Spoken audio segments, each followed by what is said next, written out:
Welcome, everyone, to the Thursday edition of Fair Territory, the live edition. And we are joined, as you can see, by a very special co-host today. We're going to talk about Clayton Kershaw. We're going to talk about the Atlanta Braves. But, Scott, we have some breaking news this morning. Let's get into that first. Yeah, let's do it. Ken, good to see you. Not fun news, but we'll see what happens investigation-wise. So I'm just going to read the statement from the Cleveland Guardians. They've been notified by Major League Baseball that their pitcher who they acquired this offseason and has put in almost 90 innings of work, Luis Ortiz, has been placed on leave per an agreement with the Players Association due to an ongoing league investigation. The Guardians are not permitted to comment further at this time. But Ken, what else can you tell us? This is non-disciplinary paid leave. That's what technically this is. So he hasn't been disciplined. He is getting paid while this investigation takes place. And I reported shortly a time ago that this is related to gambling. I reported this with Zach Meisel of The Athletic. It is a gambling-related investigation. Beyond that, I don't know details. I don't know what specifically occurred here. But we do know that in recent years, the league has taken a harsh stance on gambling while, of course, embracing gambling companies, as media companies have done, as really the entire sports world has done. 2024, San Diego Padres infielder Tucupita Marcano was banned for life for betting on his own team. The league also suspended 4 other players for a year for betting on baseball. And remember the issue with MLB umpire Pat Hoberg. He was also fired earlier this year after it was learned that he shared sports betting accounts with a friend who bet on baseball games. Again, we do not know the nature of what Ortiz is alleged to have done. If anything, this is merely an investigation at this point. But we do know that in recent history, sports recent history, these things have taken place. And we can talk about the impact on the Cleveland Guardians right now, Ken, because this is a team that's in a little bit of trouble right now. They're 40-44. They're tied for second place in the division. I would say forget about the division. The Tigers look like a juggernaut this year. They're 12 and a half games out of first. The Guardians won the division last year, made it to the ALCS, and they're in danger of not making the playoffs and perhaps being a seller if they keep this up. They are. They've lost 6 straight. Ortiz, by the way, was supposed to start tonight. And if you remember, Scott, he was the centerpiece of the return they got in the Spencer Horwitz trade, the 3-team trade with Toronto and Pittsburgh. He was a guy that they relied on, or were going to rely on, quite a bit. Now, he was scheduled to start tonight. He is on this non-disciplinary paid leave through at least the end of the All-Star break. So it's conceivable he could be back quickly, or it's conceivable, of course, this could be a suspension type situation. Certainly not a good thing for the Guardians. Their strength is their starting pitching. It's kind of taken a step forward in the last 2 months or so. It's young, but it's been good. Offense has been their problem. And if he is lost, Ortiz, for any length of time, it's certainly going to be difficult for them even to compete for a wild card spot. And remember, last year, this team made it to the ALCS with an historically amazing bullpen. It is hard to get that kind of production in back-to-back years, even if it's the same guys, right? The bullpen volatility is definitely a thing for Cleveland. So we'll see what happens with this team. But right now, they're within a few games of a wild card spot. Things could change in the next few weeks. I don't know what the buyer-seller situation looks like for this team in terms of what they'd have to offer, but I don't think they're going to give up too easily. If anything, don't you think they'd be a seller right around the trade deadline if they feel like at that point they're more than, say, 3 games away from a wild card spot? I do. And the question then would be, what do they sell? Do they simply sell players on expiring contracts? Carlos Santana, the most prominent among them. Or do they maybe move Emmanuel Clase as well, their closer, who has not been as good this year as he was last year, but certainly would have value in a trade type scenario. So we're not there yet with them. This news this morning certainly throws a wrench into their plans, but we'll know more, I would assume, in the weeks ahead. Ken, let's get to some celebratory news now. Clayton Kershaw getting to 3,000 career strikeouts last night, and it looks like the Dodgers really did it well. It was on his 100th pitch of the evening, and then he's removed from the game. So the timing worked out perfectly with him.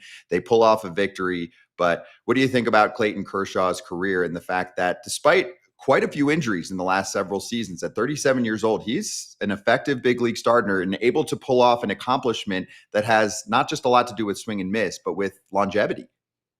Absolutely. He is the 20th pitcher to reach 3,000 strikeouts and only the 4th left-hander. That's the key thing here for me. We're going to learn more about Muncy today. He is going for an MRI. It did not look good. Obviously, he's a huge player for the Dodgers. He's had a huge resurgence, but the story was Kershaw. And just to see him persevere through, as you said, major surgeries, all kinds of difficulties, and to reach this point and to see him accomplish this at home, it was indeed special. And of course, Scott, it raises the question, is this guy the last pitcher to reach 3,000? Will he be the last one? And Andy McCullough, my colleague at The Athletic, wrote a book titled The Last of His Kind about Kershaw, and it might prove to be absolutely the case that he is the last of his kind. I want to show you the list of active strikeout leaders beyond Kershaw. I'm not counting Verlander and Scherzer here. These are the guys who might have a chance to get to 3,000. Chris Sale, if healthy, certainly a shot. 225 strikeouts just last year. Then Garrett Cole, then Charlie Morton, Yu Darvish, and Kevin Gausman. I don't expect any of them to necessarily get there. Cole would have the best chance. Charlie's near the end of his career. Yu, who knows when he'll even pitch again. He's supposedly on the comeback trail. And Gausman's just a little bit away, or a lot away, I should say. So it's a unique accomplishment. It's something that will help define Kershaw going forward. As Fabian Ardaya wrote in The Athletic today, it's another sentence on his Hall of Fame plaque. And again, to see the celebration last night and just the electricity in the crowd, it was coming through your television. That was very cool. Yeah, when it comes to the names that you were just alluding to, it's hard to see anything past Chris Sale. I mean, and that really depends on how long Chris Sale wants to go. He is still pitching in the prime of his career, you have to call it. He's just not able to stay on the field consistently for the last 5-6 seasons, Ken. But he's got the stuff to be able to create enough swing and miss for what I think is at least another few years. It's just a matter of how much longer he wants to go and will his body hold up. Sale is out right now, which kind of glides us perfectly into our next topic. So the Atlanta Braves deal with yet another starting pitching injury, and this one really stings. Spencer Schwellenbach has a fractured elbow, and obviously he's going to miss significant time here. Sale is out until at least August at this point. Reynaldo Lopez hasn't pitched for most of the season, dealing with a shoulder injury. Ken, the list goes on and on for a team that has significantly underachieved as it is. Where are we at with the Braves? We're at a tough spot, no question. And you didn't even mention, Scott, the offensive regressions that have taken place with Michael Harris II and Ozzie Albies and others. And the whole team has just had kind of a general regression and a general malaise caused by the injuries, of course, and that's part of it. But where are we with them? We certainly can't look at them as heavy buyers. And I can say that fairly comfortably, even though we're 4 weeks out from the deadline. They're a team that may look to improve a little bit, but my goodness, there's so much working against them. I can't imagine they're going to be heavy buyers. Now, the question then becomes, would they be sellers? And yes, I would expect that if they are out of contention, players on expiring contracts like Marcell Ozuna, Raisel Iglesias, they would be guys that the Braves would certainly trade. At the same time, neither of those guys has really had a great season. Ozuna is dealing with a hip problem, so you're not going to get a lot back for them. There has been speculation about a number of other Braves under club control. I don't expect them to do anything along those lines, at least not before the deadline, and I'll tell you why. With players under club control, you can take them into the offseason, and at that point, you can expand the market. And I'll use Sean Murphy as an example. If the Braves wanted to trade Sean Murphy right now, certainly they'd have takers. Now, they're a team that prefers to carry 2 quality catchers, so they're not even interested in trading Sean Murphy. But let's, again, play out the hypothetical. Take this into the offseason, and then Sean Murphy, you have him available, and you can include a great number more teams, a significantly greater number of teams. And that is the whole point when you're trading players under club control. If you go back to last year's deadline, Scott, Garrett Crochet, the Boston Red Sox weren't in. It was the Dodgers, the Phillies, the Braves a little bit, but it wasn't the Red Sox. But in the offseason, the Red Sox certainly became a player. So you can expand your possibilities in the offseason. And I want to show you also how many players the Braves have under club control and the reason that they're not going to break up this team, because they have so many guys who are going to be with them in the near future. I'm not going to go through the entire list, but you can see from 2026 to 33, their core is under control in one form or another. I'm including club options here, assuming they would pick them up. So you've got your best players, Acuna through 28, Olsen through 30, Riley threw 33. You're not going to blow this up. You're going to keep trying to win and build around these guys. And obviously this year, it looks like it's going to be a lost year for the Atlanta Braves. And the thing is, you get to a point where I know Alex Anthopoulos is going to look and try and say, hey, if we're within X amount of games, maybe 5 games, then let's give this a shot. I've done magic at the trade deadline before. He has. That's how they won a 2021 World Series title. But they're 6.5 games out. I mean, you're missing such a huge chunk of your rotation for probably a long period of time. I mean, they're in a pretty similar distance in terms of how far out they are to the Orioles in the American League, and we've been talking about them as a seller for a while now. So I guess the difference here is that the Orioles have a lot to sell, like you just mentioned. Might be a pretty quiet trade deadline for the Braves on the buying and the selling front, which is obviously not fun for fans. All right, we're going to step aside. If you have any more questions for us about anything we covered or anything else, trade deadline obviously a few weeks away, All-Star, etc. Grillin Ken on the table for you. Ask the questions either in the YouTube chat where you're watching us right now or on ChatBCC. Very easy to get on there, and we'll answer some questions from there as well. We'll be right back. Building a hair growth routine is easy only if you go with Nutrafol. Why is that, Todd Father? Nutrafol, you think about hair. For me, sometimes the hair gets thinning. This thing will thicken your hair up as much as you need. You think about going to weddings or going to the beach or just hanging out with friends and you want to take photos. You want your hair to look good, and this is the best possibility for it. Yeah, and thinning hair is different for men and women. So a one-size-fits-all approach to hair growth, that's not it, okay? They have multiple formulas for men and for women that are tailored to fit different stages of life, okay? So go check out Nutrafol. Building a hair growth routine can be easy, and you order online. There's no prescription needed as well. Free shipping, automated deliveries, and for a limited time, Nutrafol is offering the FT fam $10 off your first month subscription and free shipping when you go to Nutrafol.com and enter the promo code FOUL, F-O-U-L. Find out why Nutrafol is the best-selling hair growth supplement brand at Nutrafol.com, spelled Nutrafol.com, promo code FOUL. Grillin Ken time. We're back. It's fair territory. Ken Rosenthal and Scotty Braun. And let's start with questions from ChatBCC. It's a free chat app. You go to foulterritory.chat. Foulterritory.chat, totally free. Join the conversation. This is where we're picking up a lot of our questions. So we're not just getting questions live during the show. It could be before, after, etc. We've got some good ones. So let's start with Darius. We know Kershaw is the best pitcher of this generation, but where does he rank among left-handed all-time pitchers after 3,000 strikeouts? I think he gave us 2 questions in there, Ken, if you want to answer them both. Well, I would say he's arguably the best pitcher of this generation. He's right there with Verlander and Scherzer. You can slice it any way you'd like. The best left-hander of all time question is a really interesting one because, of course, the sport spans generations. So guys like Lefty Grove and Sandy Koufax, Steve Carlton, they all pitched in different eras. This era has been one in which it's been difficult for pitchers to stay healthy, and yet they've enhanced their abilities through outside sources and all kinds of ways, pitch design, all different things that have kind of given pitchers an edge.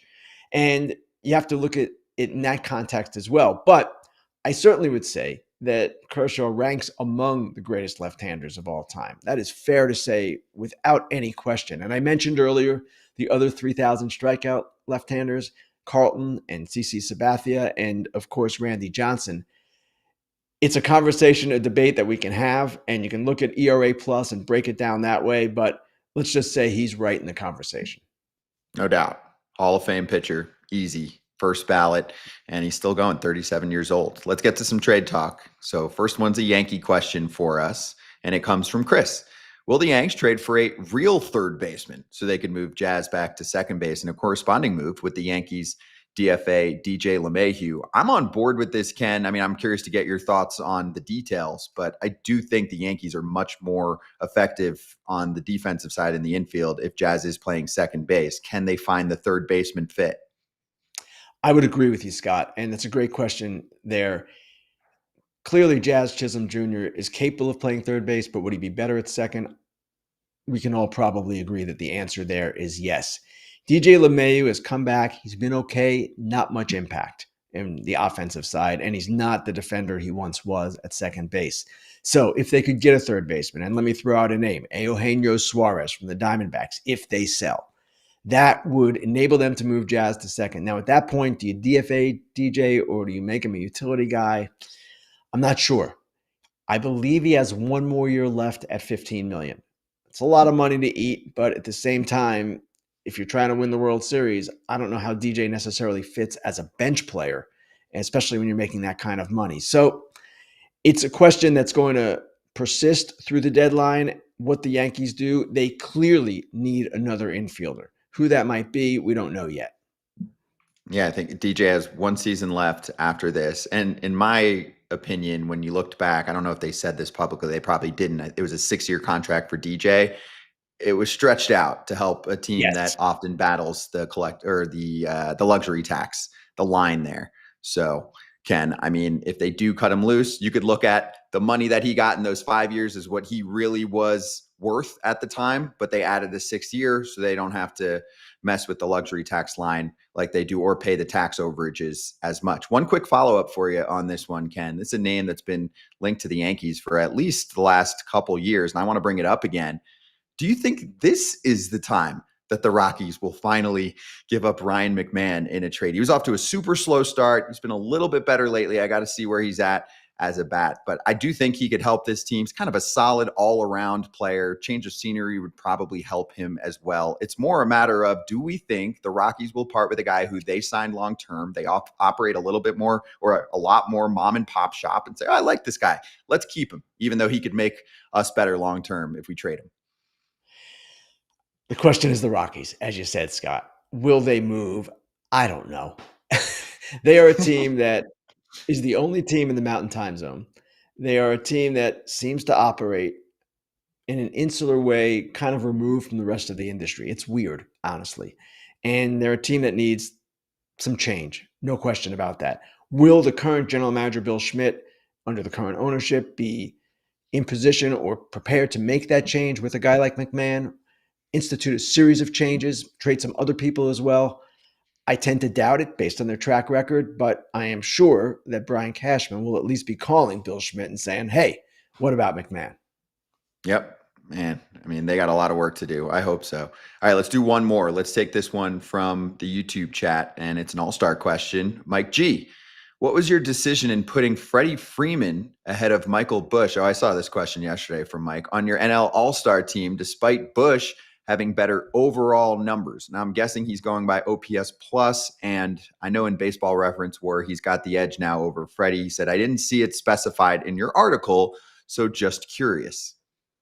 I didn't specify it in my article, and I don't have the numbers in front of me, so I'm not going to get too deep into that. It's difficult to do live here, but it's Freddie Freeman. And I know Cubs fans were outraged. I didn't have Busch on there. I didn't have Suzuki on there. I didn't have Boyd on there. Please. Everybody's going to get there eventually. We all know this. The guys who need to get there are going to get there. So Michael Busch certainly is having a really good year, and he's a really good player. Is he Freddie Freeman in terms of status yet in the game? No. And Freddie Freeman has had a really good year as well. Maybe not to his normal standards, but I believe his OPS is getting up around 900 again, or is around 900.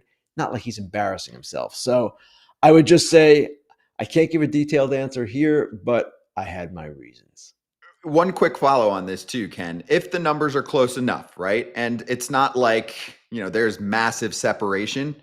Do you factor in pedigree? Do you factor in last season, right? Because you could be a second half superstar and really get dinged in all-star voting. It has a lot to do with how players perform in the first half, but also there's a popularity contest and a pedigree component to it. Did you factor that in?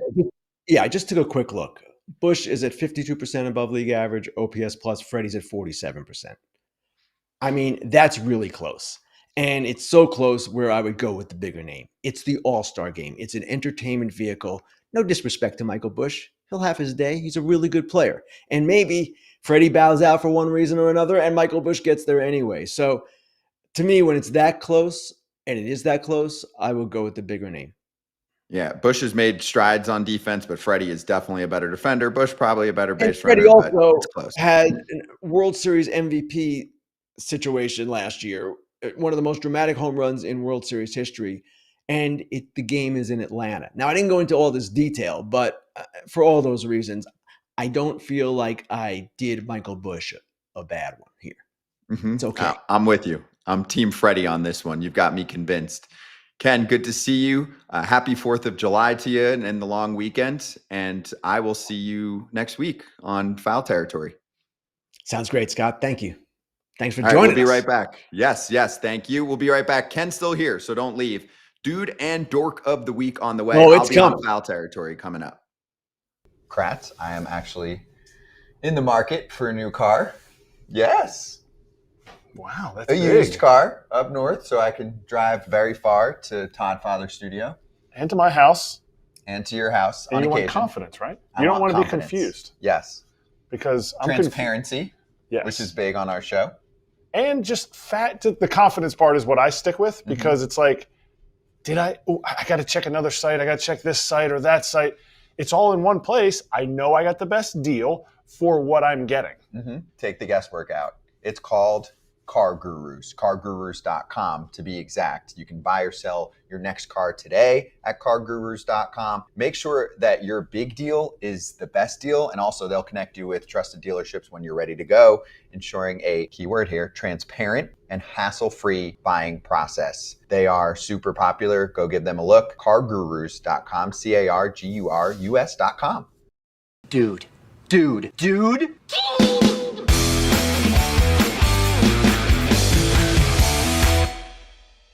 All right, time for the Dude and Dork of the Week. And both my selections this week are sort of fan related.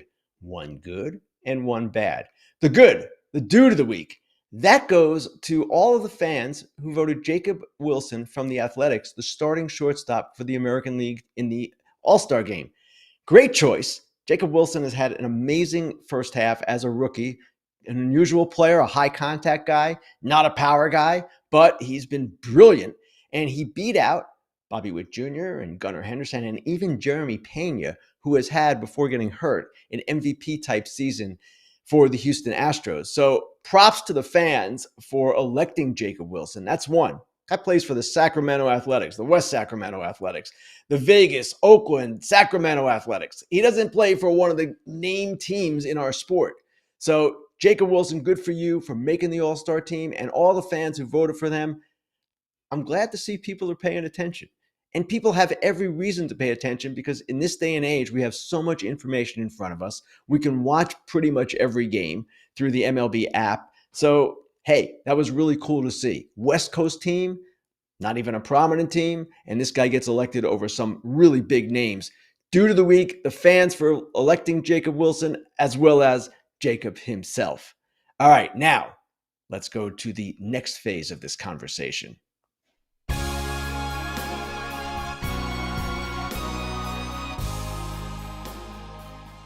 All right, Dork of the Week. Now, we always have a number of possibilities. And this guy I'm going to name, not the worst human being on earth, but he did something that got him banned from Chase Field for the rest of the season, and something that I think is an example to other fans out there who might have silly ideas about interfering with games and just conducting themselves in an untoward fashion overall.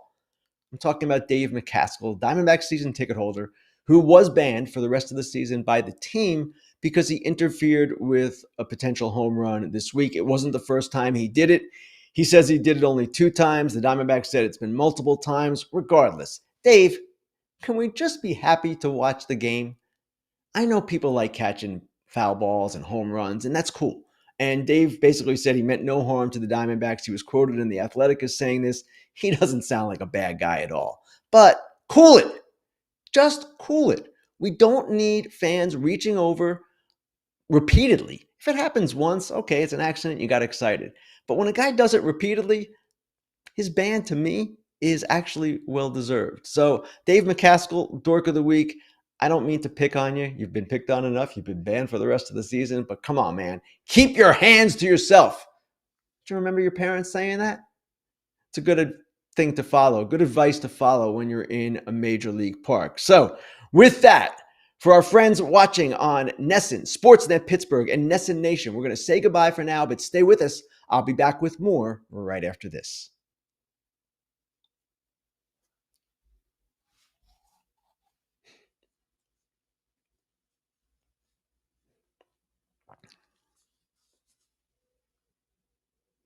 All right, we're back, and I want to welcome everyone to who stayed with us. I'm going to talk about one thing here that we didn't get to discuss in the other portion of the show, and it comes from my notes column today. Adolis Garcia of the Texas Rangers. I mentioned him. You can see the little teaser there. Adolis on the move, ? And you wouldn't think that the Rangers would be trading the guy who was the MVP of the 2023 ALCS, who's been an all-star a couple of times, but Garcia has struggled this season at times. Remember, they sat him down for a few days because he was going to work on some mechanical things. They wanted him to do that, and he did. And he was better in the month of June after returning to the lineup. So you say, well, why would the Rangers trade him? They're sort of teetering here. They've been a huge disappointment. Their offense has been a disappointment, and they've got some players on expiring contracts they can trade if they sell. Patrick Corbin would be one, a bunch of relievers as well. But Adolis Garcia, given the shortage of right-handed hitters in the market, he probably would bring the most of any of those people. So there is a possibility that the Rangers would do this. And there's another factor here as well.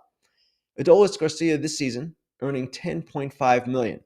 Not a horrible amount for a player who performed like he did in 23. It's not so great for a guy who might be looking at 2 straight years of sub 700 OPSs.